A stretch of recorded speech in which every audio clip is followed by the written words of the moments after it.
Canada s'engage de longue date à soutenir la croissance et la prospérité de l'Afrique.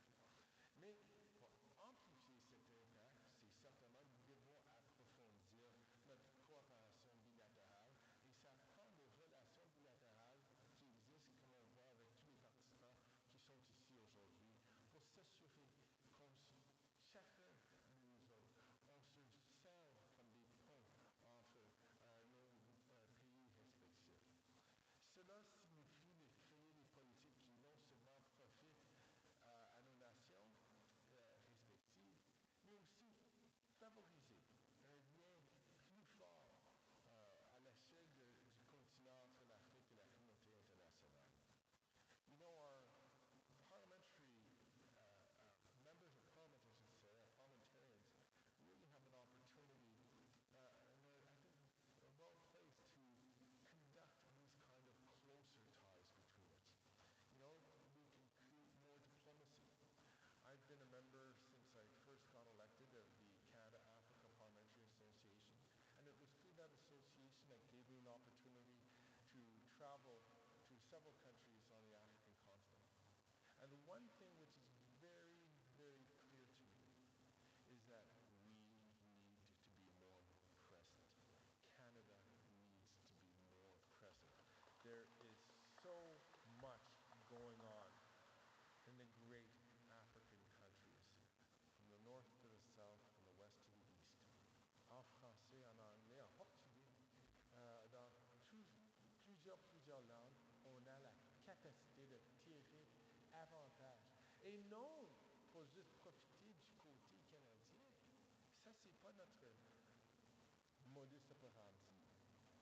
Notre force, c'est que les Canadiens travaillent toujours en partenariat, qu'on veut marcher ensemble, on veut créer la richesse, on veut créer la prospérité, mais des deux bords de la langue. Pas juste seulement leur bord.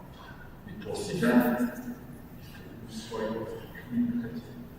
Vous savez, nous avons des missions diplomatiques à seulement à moins d'un tiers de tous les pays du continent africain. Le micro n'est pas le son n'est pas bon. Tu connais le son. Ça, c'est un message que depuis mon premier voyage, j'ai vécu. Le son sort. Parce qu'en ayant plus de présence, du HDMI, oui. ça me donne la chance Ah oui, tu prends le son et la vidéo. de créer Le HDMI, c'est transmet tout. je pense que ça, c'est la En audio, tu mets quoi? HDMI, tu mets toujours la magie. C'est ça? Ça? La magie, oui. Heard it, you've seen it, you feel it every time. I know I feel it every time I step in onto the African continent. Is how young the population is, how dynamic the population is, how well educated the population is. And we need to take advantage of all of those opportunities to create closer links between our countries. And this falls upon you. People who are entrepreneurial, people who've created businesses, who have created prosperity. We need you to be the leaders. We got to start thinking more about the future. And when 1/4 of the world's population is going to be located on the African continent, not in 100 years, not in 40 years, but in just over 25 years from now, that tells you that, well, there's politics. You should do voluntarily today what you're going to be forced to do tomorrow. And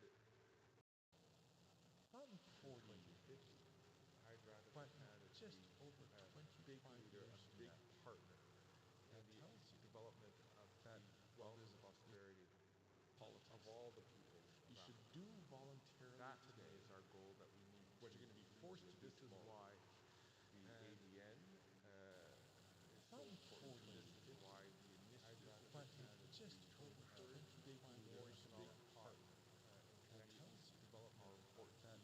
Well, this is why you are particularly important. What you should do voluntarily. That today is our goal. Vous savez, what you're going to be forced to do tomorrow. Un politicien et j'ai le grand plaisir de servir le Canada et avec l'Assemblée nationale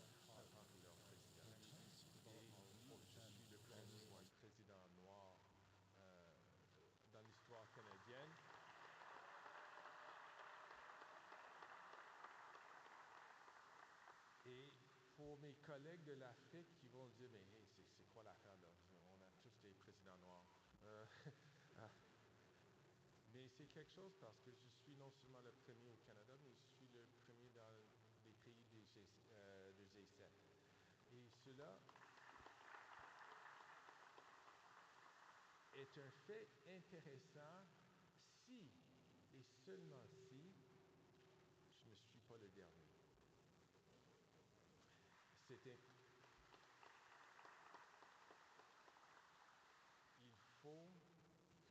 tout le monde, dans n'importe quel domaine, soit dans les affaires, dans la politique, dans le monde académique, c'est tellement important que tout le monde prenne leur place.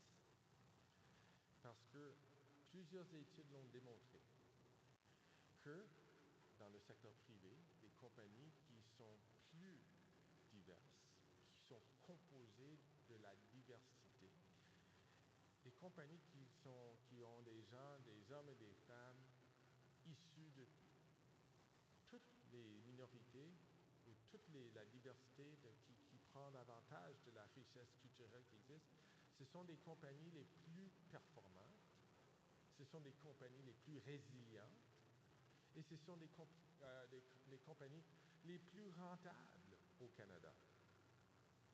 Alors, nous avons une force et un pouvoir économique qu'il faut exploiter. Et en ce faisant, on va créer la prospérité non seulement pour les Canadiens qui font partie de la communauté noire, mais de tous les Canadiens en général. Alors ça, c'est une des raisons pour laquelle quand j'avais cofondé et présidé le caucus des parlementaires noirs pendant 6 ans, ça, c'était notre message. Je pense qu'on a commencé, on a fait un bon début. Et avec votre appui, on va continuer, on va aller encore plus haut, plus fort, plus loin pour s'assurer que ces liens économiques sont là. So thank you all for participating here today. I'm sorry that I can't stay with you. I couldn't stay with you through the day. There's something called the House of Commons, which is still sitting, and I actually have to get back into the chair. So you'll forgive me for not sticking around.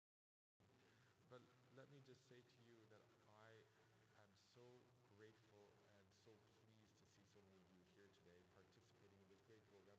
Merci beaucoup, Quentin, vous et votre équipe pour avoir organisé tout ça. Ça, c'est un forum essentiel. And I I want to be part of your success. So I'm looking forward to meeting with you and to working with you in the years to come. Merci beaucoup. Bonne soirée. Miguel.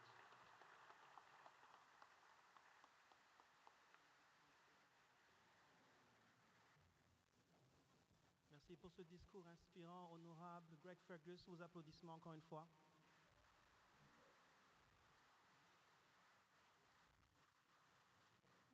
Nous allons maintenant donner la parole à l'ambassadrice de l'Union africaine aux États-Unis, the African Union Ambassador to the USA. Let's welcome Her Excellency Hilda Suka Mafudze.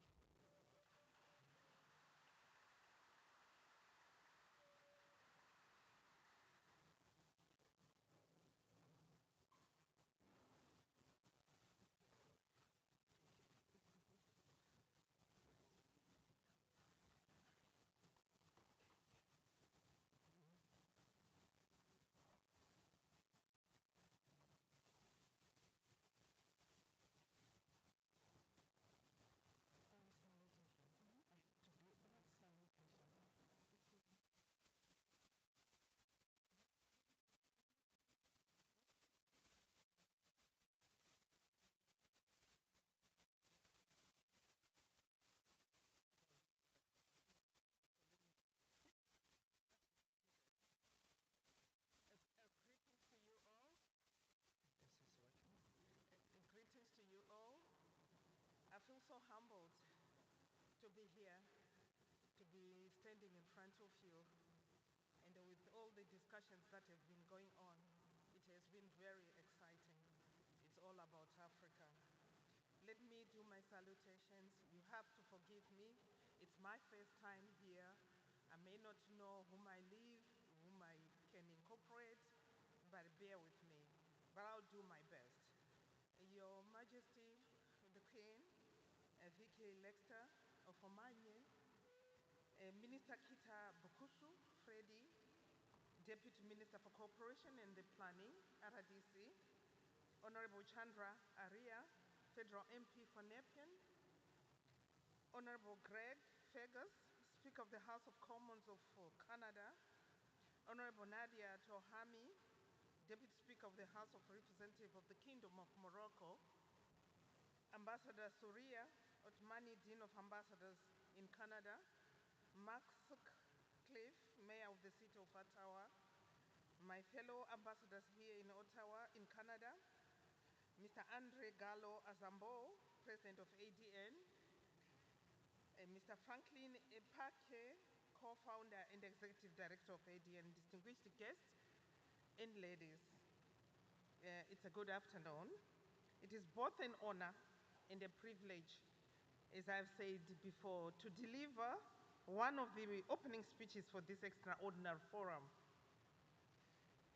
Allow me to begin by commending the Impact Diaspora 2024 International Business Forum for its vision and execution. To our facilitators, Mr. Andre Gallo Azambo and Mr. Franklin Epape of ADN, I extend my heartfelt congratulations for organizing such a profound and impactful 3-day event. I know what it takes. I know you really have to do the best, but 3 days, I really pat you at the back and say this is really good.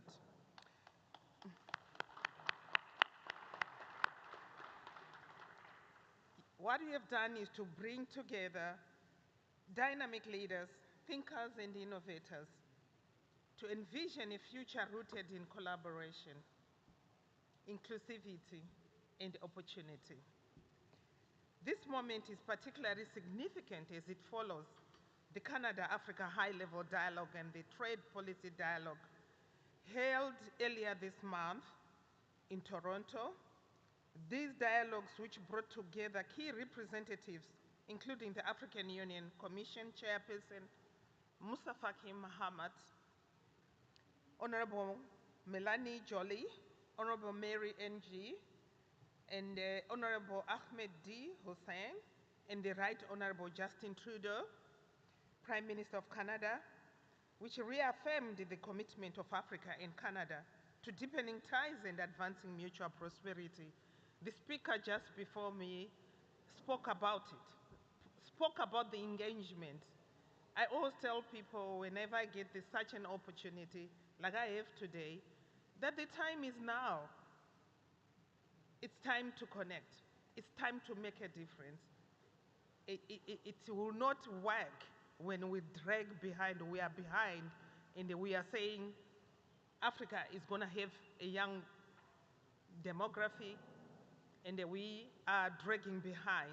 This is the time to work with these young people with their innovation, as they've been said here before. The African Union recognizes Canada as a strategic partner in fostering sustainable development, innovation, and equitable growth. Our shared values of democracy, inclusivity, and human rights provide a strong foundation for future of shared success. Together, we are exploring opportunities to boost trade, increase investment, and strengthen educational exchanges that will empower our people and uplift our communities. As we reflect on the successes of this forum, we are reminded of the power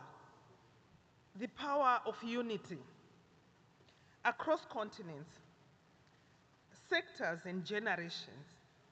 The African Union's 6th region, Global AU 6RG in short, ably led by HE Dr. Makali Kalu and headquartered right here in Toronto, stands as a shining example of this unity in action.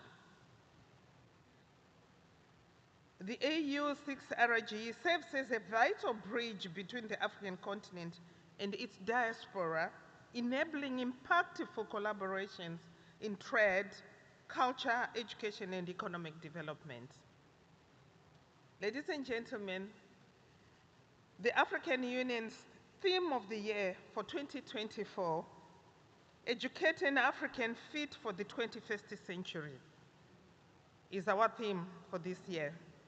It goes further to say, building resilient education systems for increased access to innovation, lifelong quality and relevant learning in Africa, which is deeply tied to the conversation at this forum. Education is the foundation for innovation and resilience. It empowers our youth, equips our workforce, and transforms our societies.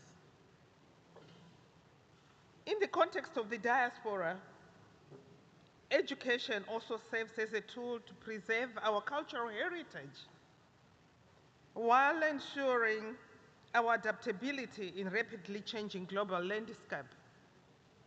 This theme sets the stage for the African Union's 2025 theme, which goes as Justice for Africa through reparations. This powerful call to action actually reminds us that justice must extend beyond words to actionable commitments. Reparative justice is not just about addressing the past. It is about creating a more equitable future, one where Africa and its diaspora are fully recognized for their contribution to global progress.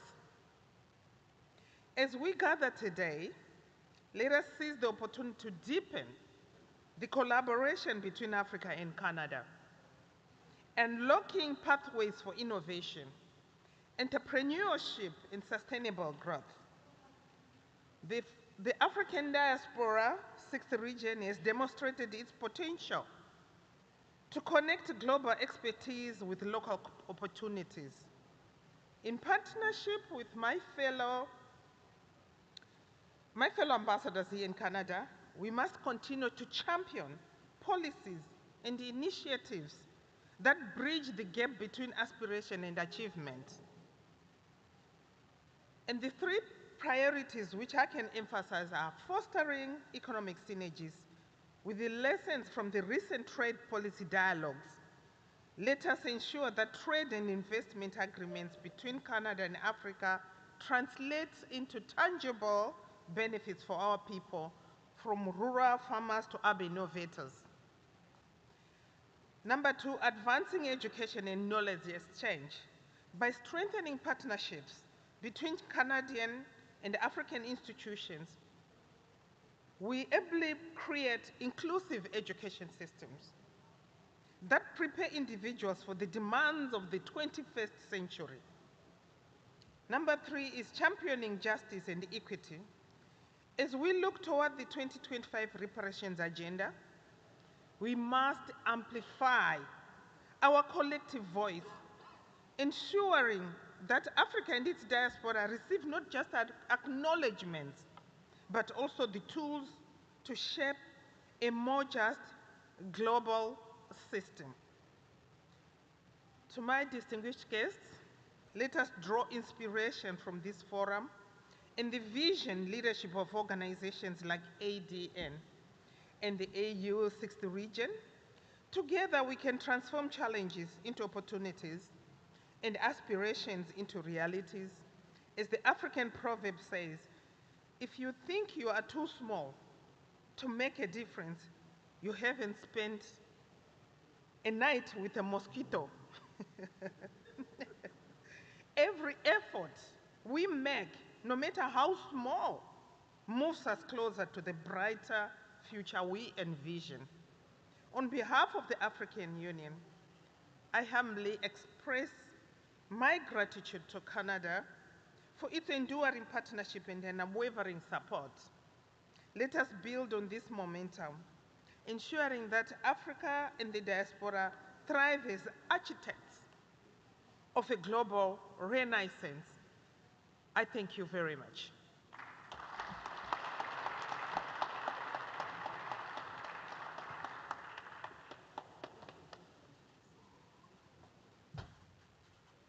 Thank you very much, Her Excellency.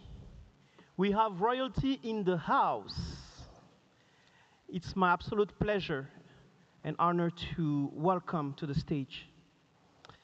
She's special. She came all the way from West Africa, Ghana. I would like to welcome to the stage Her Majesty Queen Vicky Lexter of Omani Royal Kingdom.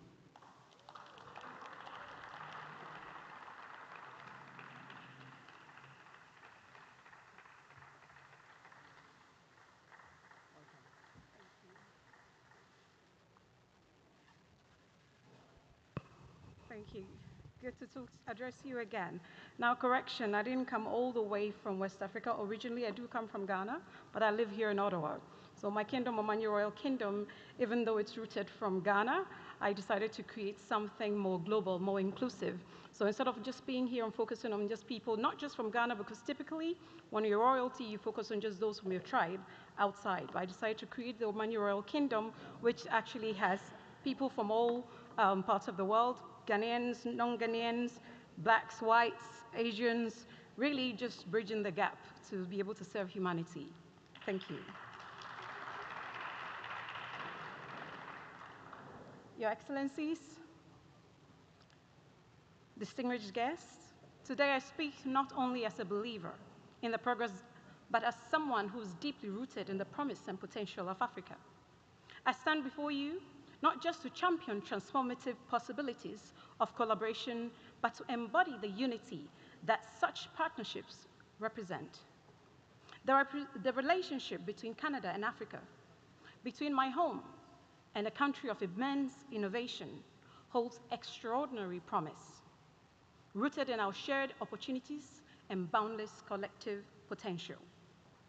Canada is a nation of stability, ambition, and cutting-edge innovation. Africa, my continent, is one of boundless energy, youthful determination, and dynamic growth. Together, this partnership is not merely advantageous, but it's transformative. Let us start with economic opportunities that await.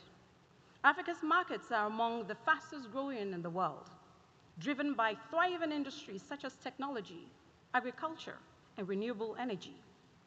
Canada's expertise in finance, infrastructure, and sustainable development can accelerate this growth.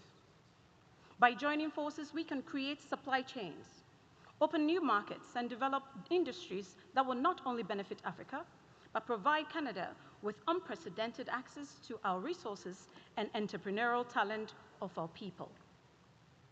Trade agreements like the African Central Continental Free Trade Area, the AFTA, represents an extraordinary opportunity. Imagine the impact of linking Canadian expertise with Africa's dynamic markets, talent, and ingenuity. From mining and renewable energy to healthcare and technology, these collaborations could generate billions in value while creating jobs, fueling innovation, and building shared prosperity for all. But this partnership is not just about financial returns. It is about human potential. Africa's youthful population, the youngest in the world, is our greatest strength. When we invest in education, skills development, and innovation, we're not only unlocking Africa's potential, but shaping the future of global growth. This is a future that benefits Canada as much as it benefits Africa, a true win-win for us all. At the same time, Africa's energy creativity and resilience offer invaluable lessons. From fintech revolutions in Kenya to sustainable farming models in Ghana, my continent's ecosystems are rich in ingenuity that inspires and informs.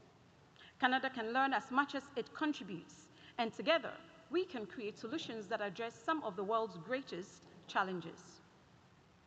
This partnership is not one-sided, it is reciprocal. So socially, economically, and culturally, our collaboration is a wealth multiplier.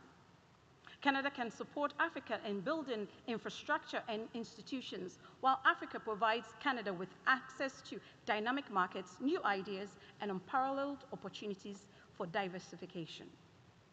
However, true wealth is not measured only in dollars or trade flows. It is measured in relationships, shared progress, and the impacts we create for the future generations.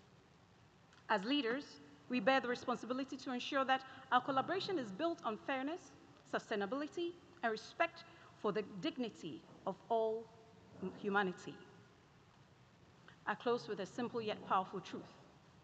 Alone, our successes may be noteworthy, but together, they are extraordinary. And like the African saying goes, if you want to go fast, go alone. But if you want to go farther, go with others. Africa and Canada are bound not just by the opportunities we share, but by the humanity that connects us. Together, we can build wealth, stability, and progress that transcend borders, enriching our lives across continents. Let us seize this opportunity with determination, compassion, and a shared vision for a future where the wealth of our collaboration becomes foundation of a legacy we can all be proud of and the next generation can be inspired. Thank you.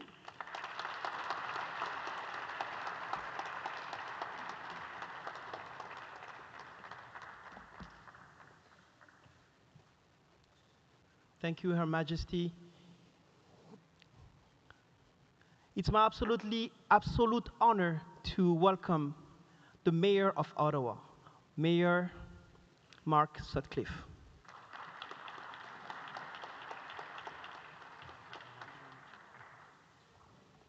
Thank you so much. Good evening, everyone. Bonsoir tout le monde. Je suis très heureux d'être ici ce soir pour cet événement très spécial. C'est un plaisir, and it really is great to be here again this year for the summit. Great to see so many friends here tonight, so many familiar faces, so many leaders in our community, and I want to thank the Africa Development Network. Merci pour votre travail continu de soutien à la diaspora africaine ici à Ottawa. I want to acknowledge the other elected officials who are part of this event. I know my colleague David Hill was here a few minutes ago and had to leave for another engagement, but members of the diplomatic community as well, welcome to all of you. You're such a valuable part of our community. I want to welcome visitors to Ottawa who are here for this event tonight and have joined us. It's very special to have you here. And as I said, great to see so many friends. I want to thank Franklin Epape and recognize that last week, in fact, I think it was 1 week ago tonight, I presented Franklin with the Order of Ottawa. So Franklin, great to see you. It was my honor to present the award to Franklin.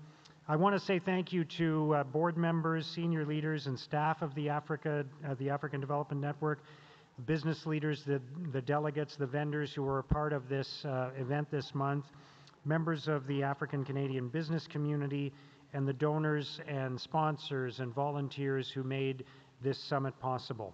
Merci à tous d'être présents aujourd'hui.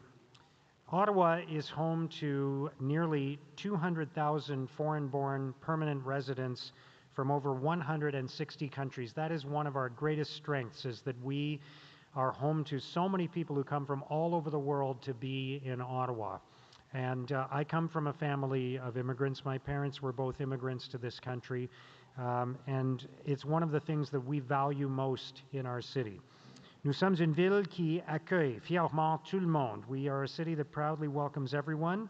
And we believe that everyone who comes here, no matter their background or circumstances, deserves an opportunity to succeed, deserves an opportunity to contribute to our city. And so many people have. Un grand nombre des personnes dont je parle sont ici aujourd'hui. Many of the people I'm talking about are here with us today. Young entrepreneurs, business leaders, community leaders, mentors, people who call Ottawa home and are proudly part of the African diaspora. Je tiens à vous remercier pour votre contribution à notre ville et pour avoir créé des liens au sein de nos communautés et entre nos pays. I want to thank you for your contributions to our city and for building bridges within our communities and across our countries, across and around the world. Events like this and the networks that are built here are hugely, hugely important for our community. So I encourage you all to continue to collaborate, to continue to work together, to continue to build connections, to continue to promote our diversity as a strength in our community, and to advance the success of the African diaspora here in Ottawa. Thank you for joining the summit today. Thank you for sharing your ideas. Thank you for building relationships. And thank you for working together in our community, working collectively toward greater economic opportunities for everyone. When you succeed, we all succeed. So thank you for everything you do for our community. Merci beaucoup. Bonne soirée.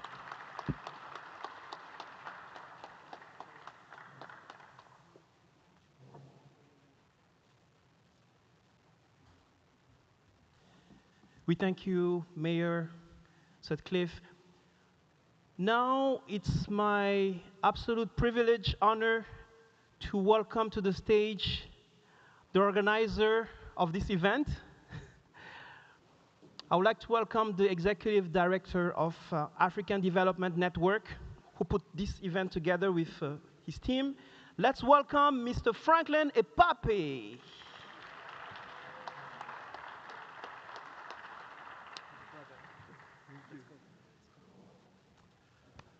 Good evening, everyone. I won't really say much. I didn't even plan to talk today. Usually I talk, but today I'm just very happy to have everyone here today. It's the first day of the forum. We have 2 more days to go. So tomorrow we have another conference with very good panels. Some youth talk about it. We'll be talking about education, EI, and everything very interesting. And on Saturday, during the day, we have the exposition at the Shaw Center, and in the evening, we have the gala. So it's time for you to connect, mingle, and get to know each other. I'm just Mr. Franklin Epape. I'm everybody friends. If you need me, just talk to me, and I hope you're having a very good time. Thank you so much.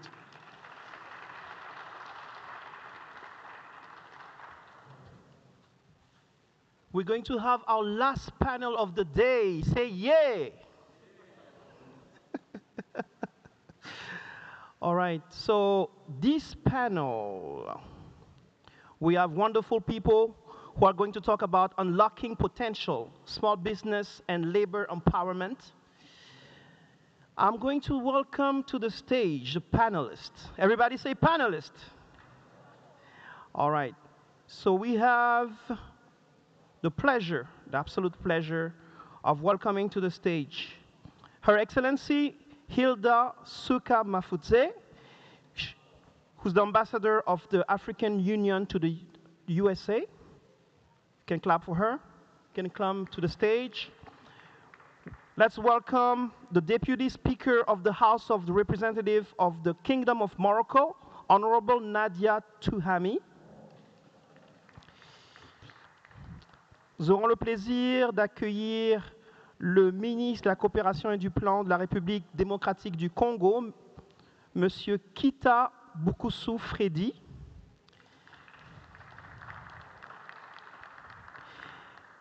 And this panel will be moderated by the Senior Advisor of Artful Strategies, Ms. Denise Ciel.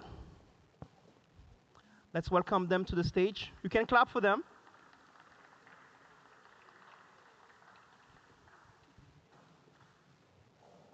Thank you very much.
Good evening. Bonsoir.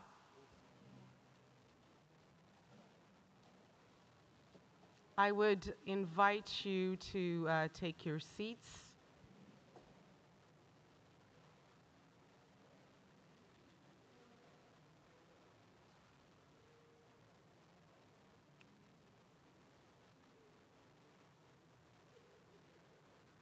Merci. Bonsoir, honorables mesdames et messieurs.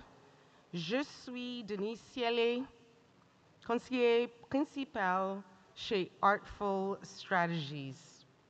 Et je suis fier, and I am proud, to welcome an esteemed panel on unlocking potential small business and labor empowerment. Un panel distingué pour discuter de ces sujets importants. Bienvenue. Welcome. Let us begin with an introduction with our panelists.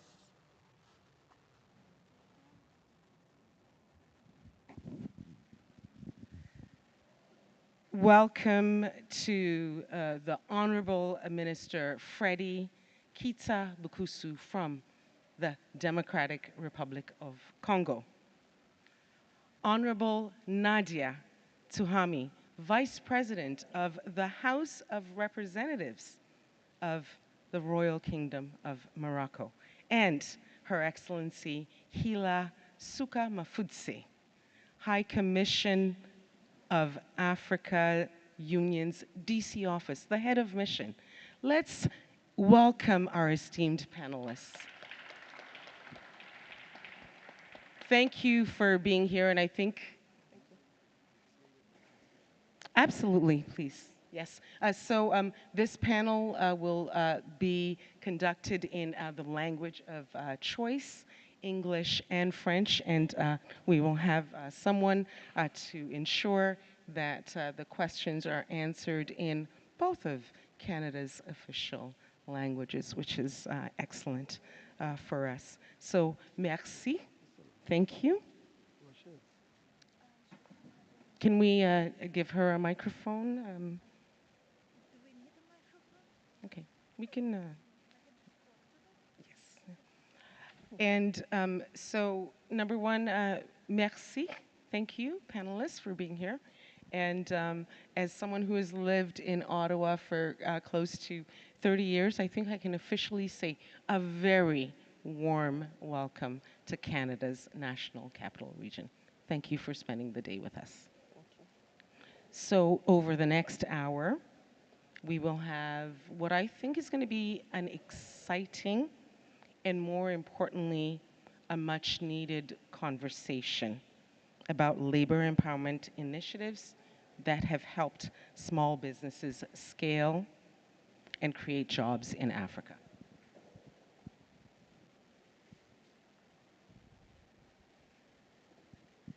Alors, pour la prochaine heure, nous allons avoir une discussion très intéressante et très importante sur les initiatives de l'emploi qui ont permis aux petites entreprises de prospérer et de s'agrandir et par la suite de créer d'autres opportunités d'emploi en Afrique.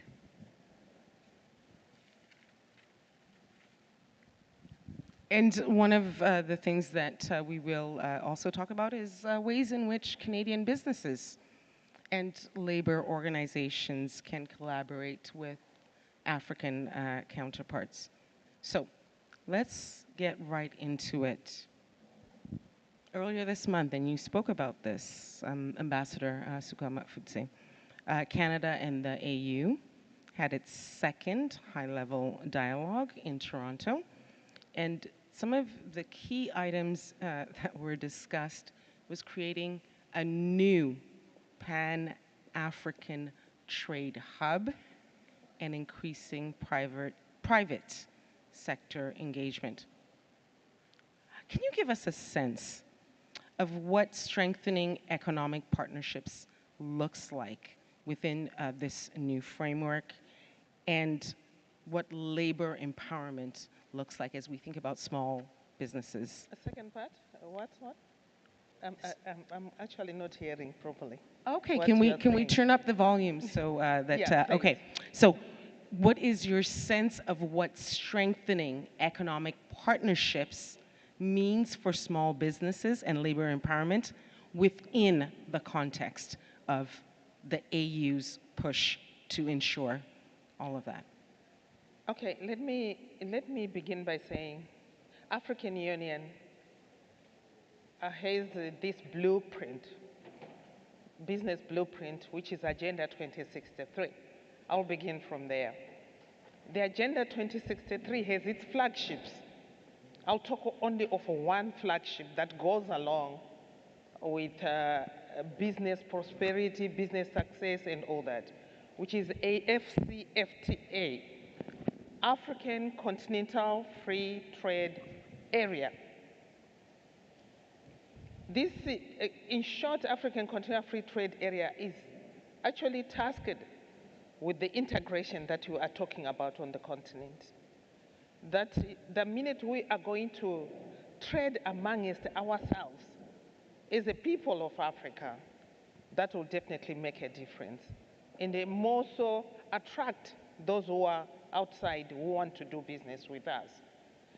And in that vein, the member states are actually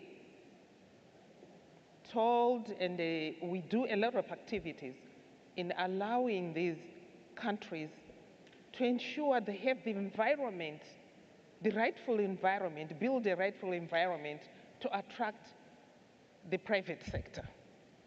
And it's the private sector which we want to play more. Though we have the younger people, we have the youth, we have the women who are a driving force on this African Continental Free Trade Area. In view also having protocols being passed of the women and the youth. There's a lot of activity, so many moving parts in that regard. I don't know if I... You absolutely have, and Ambassador, the thing that struck me, you talk about African continental free trade, and why don't I just push for a follow-up question here in terms of, are you seeing these partnerships within the AU? And Ambassador, Your Excellency, Honorable, I will ask you about what Morocco is doing, and as well DRC, what's happening. But is there collaboration that is palatable in terms of African states?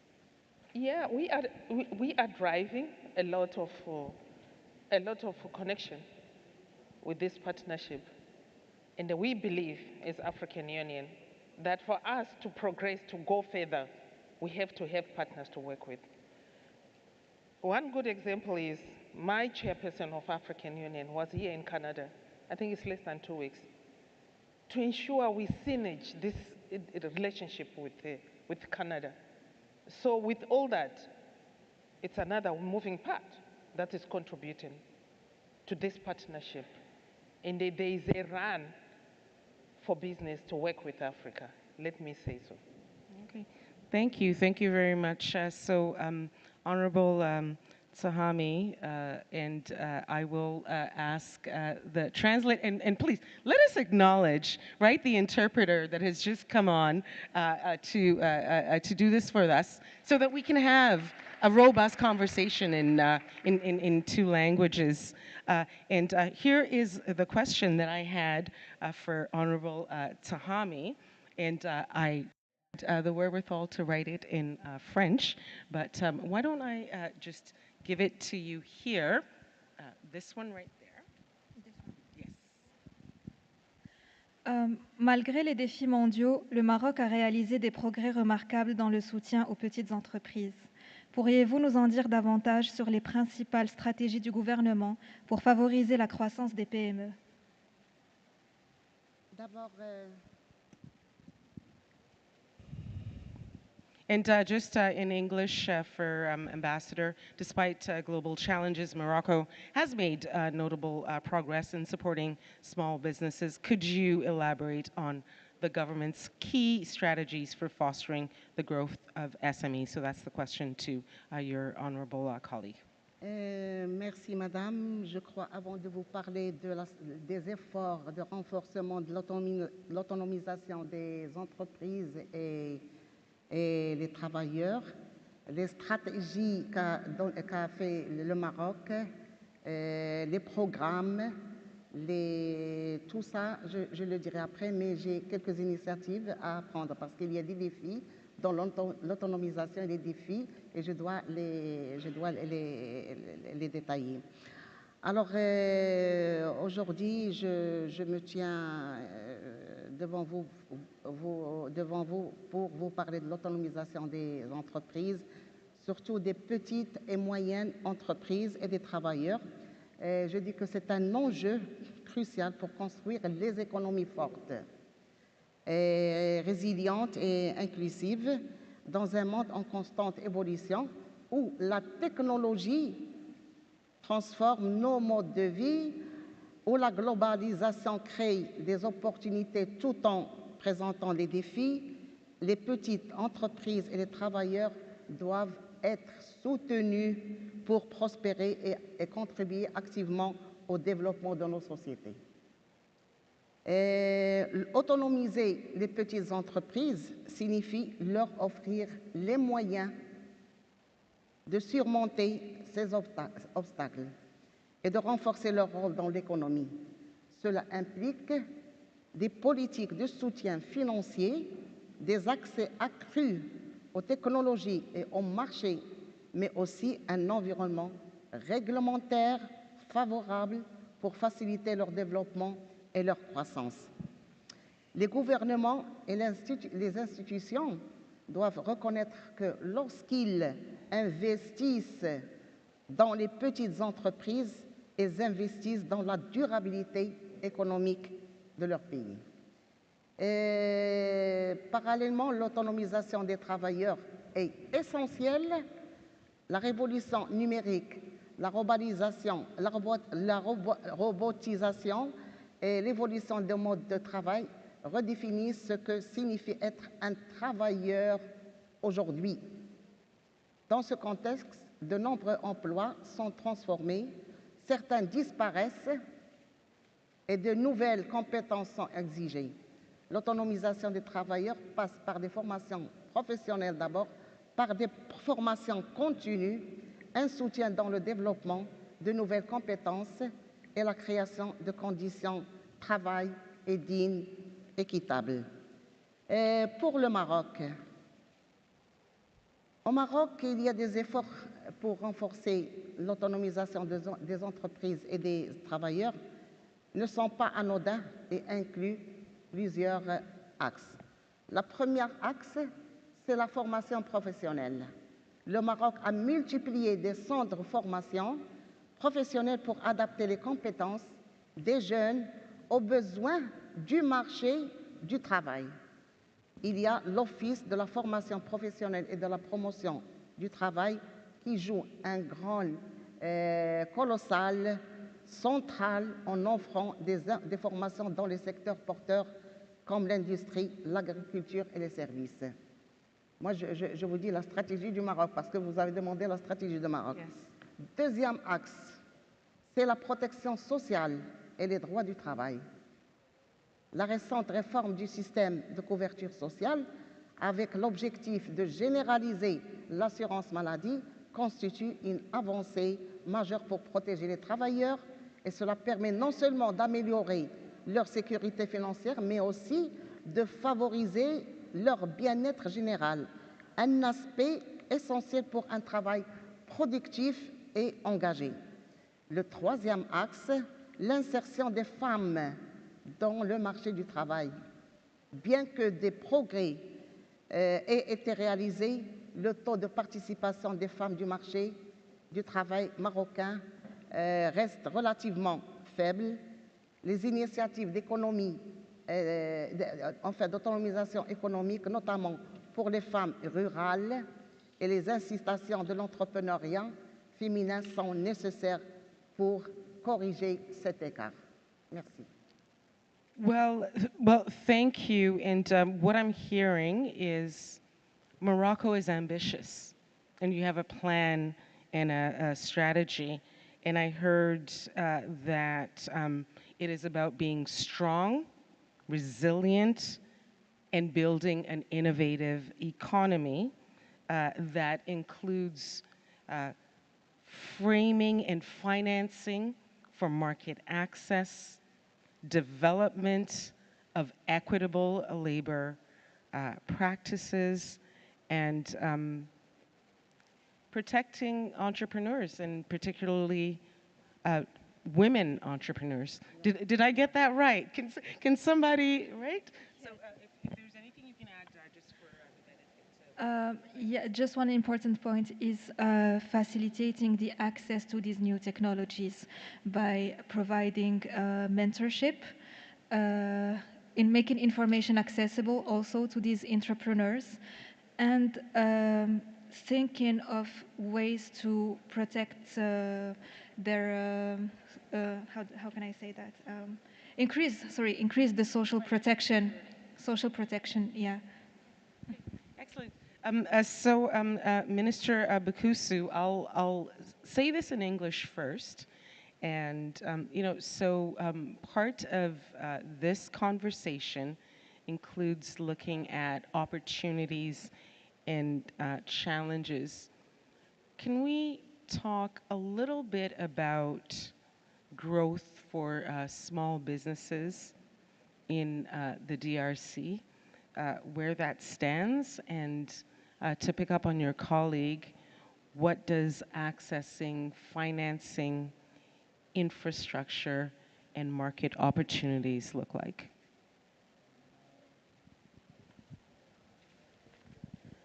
Alors, une partie de cette conversation inclut le fait de rechercher les opportunités et les challenges. Est-ce qu'on peut se pencher sur la croissance des PME dans la République démocratique du Congo et comment ça se passe, l'accès au financement, à l'infrastructure et aux opportunités du marché pour les petites entreprises? Et bien sûr, pour faire suite à la question de l'honorable Nadia, que fait le Congo pour justement encourager ces moyennes et petites entreprises? Oui, merci. Merci pour votre question. Et, je crois que tout à l'heure, dans mon speech, j'ai expliqué la politique économique à l'initiative de notre pays, donc la République démocratique du Congo. La République démocratique du Congo est un grand chantier parce que c'est un continent dans un continent qui a besoin de la main-d'œuvre. Nous avons dans notre sous-sol ce que vous ne pouvez pas retrouver ailleurs. Et cela attire aussi la convoitise de certains pays voisins qui nous créent de gros soucis dans la partie est de notre pays. Je disais tout à l'heure, quand j'avais pris la parole, que la politique actuelle du gouvernement congolais est de faciliter donc l'installation des entreprises, de faciliter les investissements par rapport au passé, parce qu'actuellement, pour créer une entreprise à Kinshasa ou partout ailleurs, sur toute l'étendue de la République démocratique du Congo, ça vous prend uniquement 3 jours pour créer l'entreprise. C'est-à-dire qu'on a mis dans la SEGIS, donc un guichet unique, où tout est centralisé. Et puis, pour créer une entreprise, ça ne nécessite pas des millions de dollars, aujourd'hui comme c'était dans le passé. Avec $1 symbolique, vous créez votre propre entreprise. Donc, la deuxième des choses, il y a de la place pour tout le monde. Comme j'ai dit tout à l'heure, c'est un continent dans un continent. Ça vaut 80 fois plus que la Belgique, 5 fois plus grand que la France, ainsi de suite. Quand vous venez à Kinshasa, à partir de l'aéroport, Si vous êtes un investisseur, d'abord, pour les facilités administratives, par exemple, vous qui êtes ici au Canada, l'ambassade a réussi mission de vous octroyer le visa rapidement, sans même poser beaucoup de conditions. C'est ça le premier avantage. Les avantages, le gouvernement a donné le libre accès à toute entreprise ou à tout investisseur qui s'intéresse au Congo. Parce que nous avons un problème d'infrastructure, nous avons un problème des hôpitaux, nous avons de très beaux médecins, mais c'est les infrastructures qui nous manquent. C'est ce que je viens de dire tout à l'heure, que c'est un grand chantier. Il y a besoin de la main-d'œuvre. Alors, par rapport à l'accès au marché, parce que je vois même à Lubumbashi, Likasi et Kipushi, beaucoup de firmes canadiennes qui ne s'intéressent qu'aux mines, qu'aux minerais. Or, à Kinshasa, nous avons aussi l'agriculture, nous avons le pétrole, nous avons aujourd'hui le gaz, qui peut intéresser aussi d'autres investisseurs étrangers, dont notamment canadiens. Nous avons connu le Fex Quantum, qui est une entreprise canadienne qui a bien travaillé chez nous et qui a beaucoup gagné aussi. Mais le problème, c'est pourquoi j'ai parlé tout à l'heure du code minier. On a révisé notre code minier pour que les entreprises qui exploitent les minerais chez nous rapatrient 40% des devises étrangères chez nous au Congo. Parce qu'à l'époque, les entreprises minières, par exemple, qui exploitaient les minerais chez nous, partaient avec toutes les devises. C'est ce qui était anormal et inacceptable. Et au jour d'aujourd'hui, vous venez travailler chez nous, vous devez rapatrier 40% des devises, comme nous consommons les dollars américains. Donc vous devez rapatrier, et c'est ce qui permet, à l'économie nationale d'avancer. Parce qu'on a les fonctionnaires, on a les militaires, par exemple aujourd'hui, on a la guerre à l'Est. Il y a des couches de résistance, des groupes armés, tout ça, les M23 que vous connaissez, soutenus par les pays voisins. Mais il nous faut payer convenablement ces militaires. Il faut soutenir nos populations qui fuient les guerres, mais tout cela. Si ces entreprises-là ne jouent pas frangé avec l'État congolais, c'est impossible. Bon. Le gouvernement, pour répondre à votre question, madame, a donné le libre accès aux investisseurs, à toutes les sociétés, de venir librement s'installer au Congo. Mais les lois de la République doivent aussi être respectées, parce que nous avons un souci en Afrique. Quand une entreprise européenne, canadienne ou américaine viennent s'installer chez nous, elles ont tendance de ne pas respecter les lois de nos pays. Alors, avec Minister Bukusu, you actually started off on the political angle and are ending on the political angle, right? What I heard was the facilitation of entrepreneurs. You said how easy it is to do business in Kinshasa, right? That it would take 3 days if you wanted to register, right? A company, Canadian investors, that it is, and there's a driving of innovation. And it's interesting because I am going to ask you to elaborate a little bit more on the law, what it looks like. Is it safe to do business in Canada? And then I will ask Ambassador from the AU to kind of pull that thread a little bit. Because I think that's what Canadians and diasporans want to know. Is it safe to do business in Canada? Can we be guaranteed that investments are being used? Please.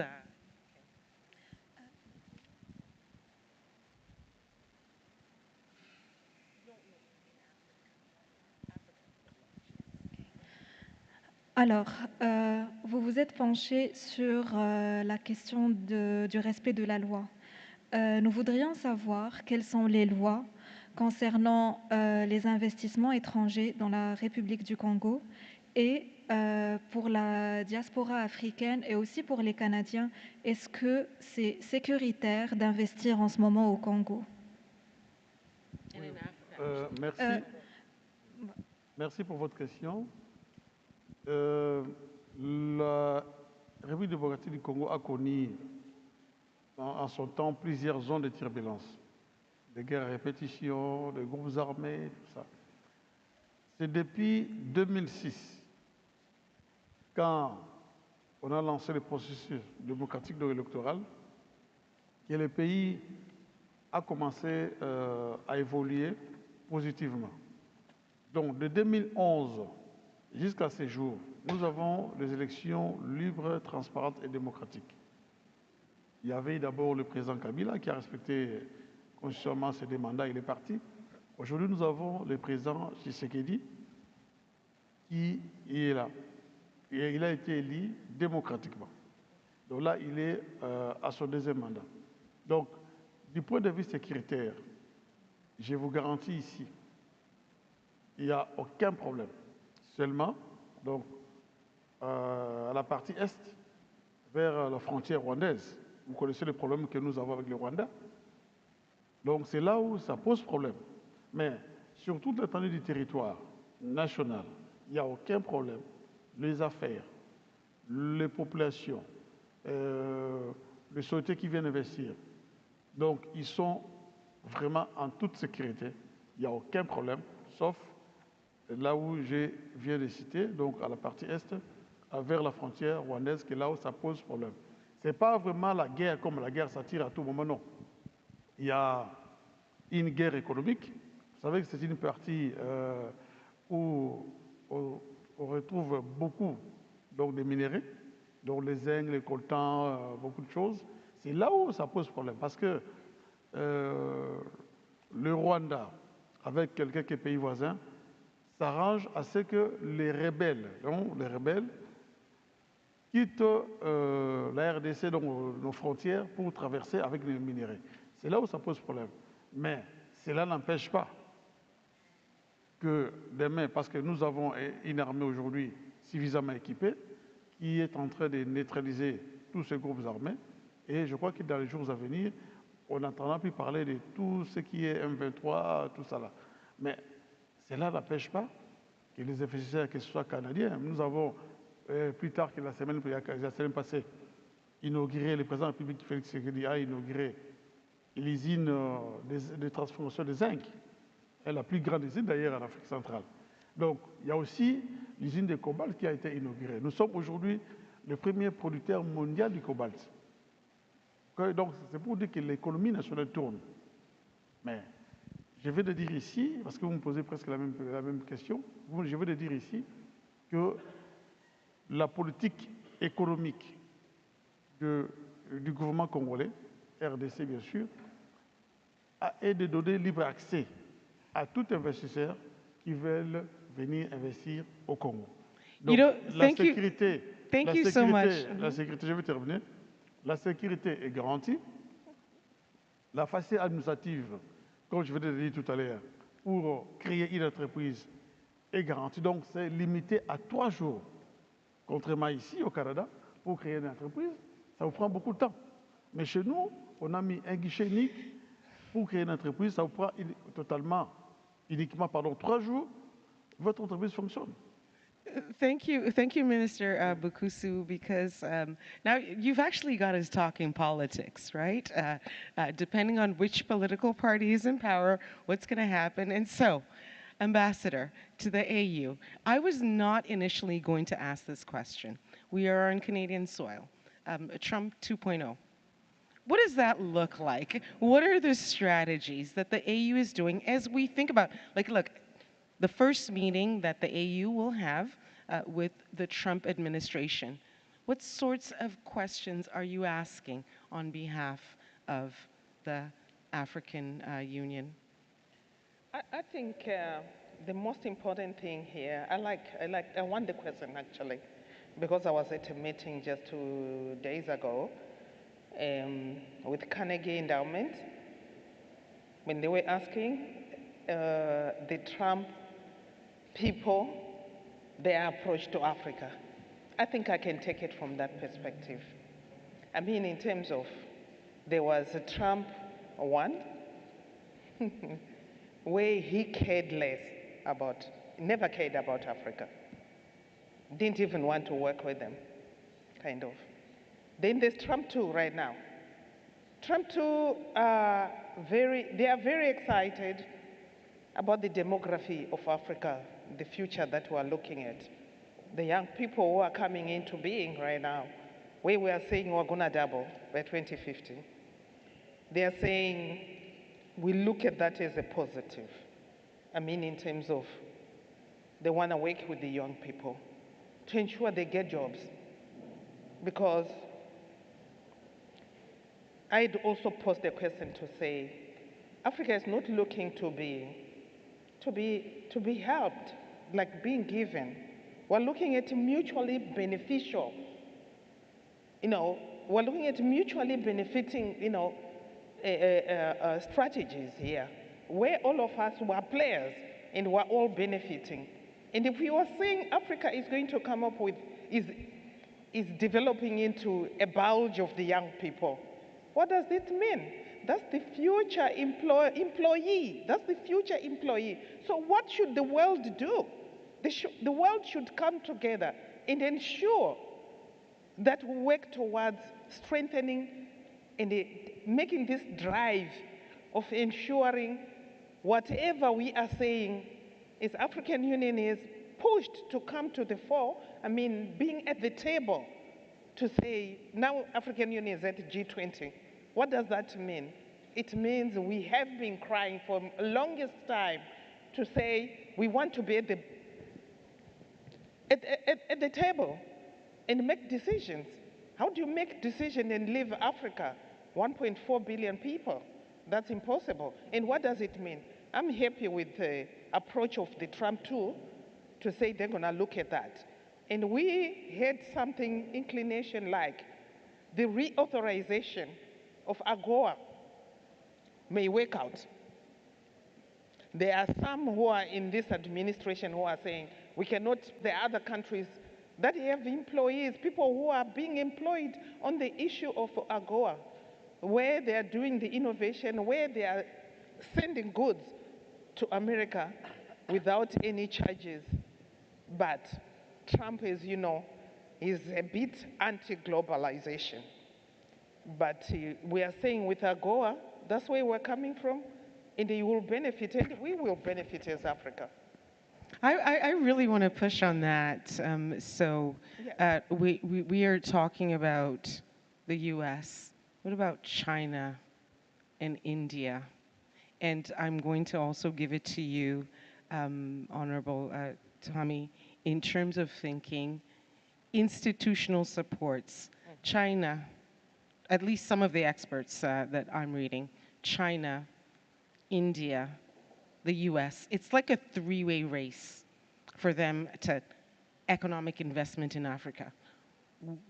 What are we getting from that, and what are they getting from that? But please, at least for the benefit, if you can just, the question was China, India, US, three-way race, but the question to the ambassador was, let's talk about the influence of China and India. Ok. Alors, la question pour son Excellence l'ambassadrice, c'était le rapport entre la Chine et l'Afrique, le rapport économique qui se construit entre la Chine et l'Afrique. Et elle voudrait savoir aussi, globalement, cette course entre la Chine, l'Inde et les États-Unis dans le marché africain, comment est-ce qu'elle est perçue, quelles seraient les répercussions et quelle approche adopter vis-à-vis des enjeux et de ce qui se passe en ce moment. So, Ambassador, please start us off. Yeah. Oh, yes. You said, can you pause it again, yeah. please? So what type of institutional supports, when we think about this three-way race, at least from what I understand, China, India, and USA, all looking? to do something in Africa, Yes. right? So what's your question? The question is, how is AU feeling about it? What is going to happen in terms of, we're talking about small business, investments, economic investments. Are they coming in, big guns blazing? I'm going to use that term. Who is being expected all to come? All three of them. All three of them? China, India. Well, you know, the way I can answer this question is, Africa is so vast.